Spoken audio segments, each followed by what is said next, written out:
Alabama Senator Tommy Tuberville joining us live here from the Capitol. Senator, good to see you. Thanks so much for coming on. If we could just get your reaction there to Mike Carter's report. We were watching this debate tonight between Harris and Trump. Your thoughts, Senator?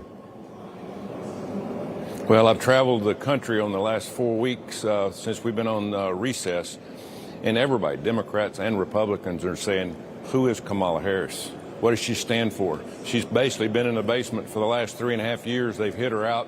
The few times that she went out and give any kind of interview or speech, it's been awful. It's been terrible. Nobody knows her game plan.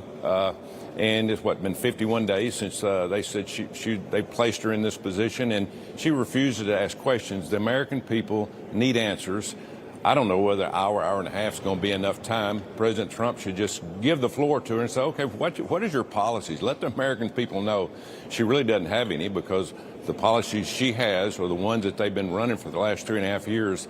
And folks, we are in bad trouble. Our country is in flames right now, and we can't afford another 4 years of this debacle of the Democrats and the Biden-Harris regime. We can't afford to do it. Senator, you posted on X, formerly known as Twitter, the following quote: "The closer we get to November 5th, the more Kamala Harris tries to distance herself from her past. But actions speak louder than words. And Kamala's actions show she is a deep state California socialist." What do you think you'll see from her tonight? Well, that's exactly right. I mean, she wants the entire country to be like California. Now, California was one of the prettiest places in the world, not just our country, and they've absolutely destroyed it, and she's more for what is going on in California. Again, the American people, number one, they don't trust Joe Biden or Kamala Harris, even a lot of Democrats. They pushed her in this position. I talked to some of the Democrats in the Senate the last few weeks, and basically this has been planned for the last 4 or 5 months, that she is going to be pushed into this role of being the nominee for the Democratic Party. They did it the wrong way. This is not a democracy, but that's what the Democrats want. They want to be able to dictate what they can do and how they're going to do it, and they're going to try to destroy Donald Trump and America as they go along. But I think President Trump's going to do a great job tonight. He understands. I mean, this guy would give a speech and an interview at a pet store if you asked him to do it. Because he loves going out and telling how he's going to do things in our country. This lady, I don't trust her. I've been around her a little bit, but even a lot of the Democrats on the Senate floor, they don't trust her. They don't like her because they've been around her before, and she is so far left. The American people can't stand any more of this. Control room, I'm going to go to AA40, this from Axios. Before we let you go, I wanted to ask you about this if I can.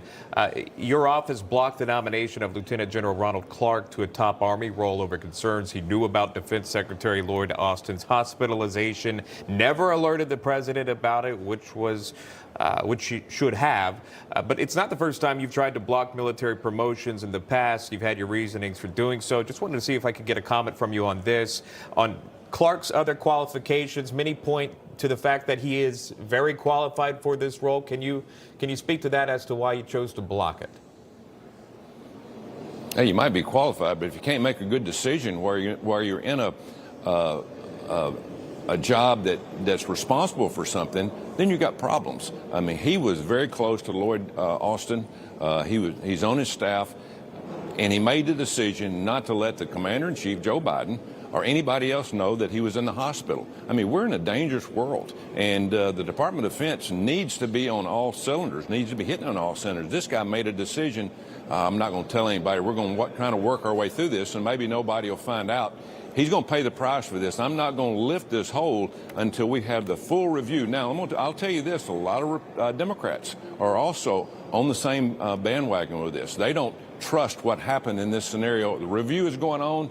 It takes forever to get a review done up here. I don't know why, but we'll find out in the long run what's happened. But we're not going to release this hold. We're not going to let him take another position just because he's in that position right now. We need somebody capable of doing the job and being trustworthy. All right, we have to leave it there. Alabama Senator Tommy Tuberville, thanks for being with us.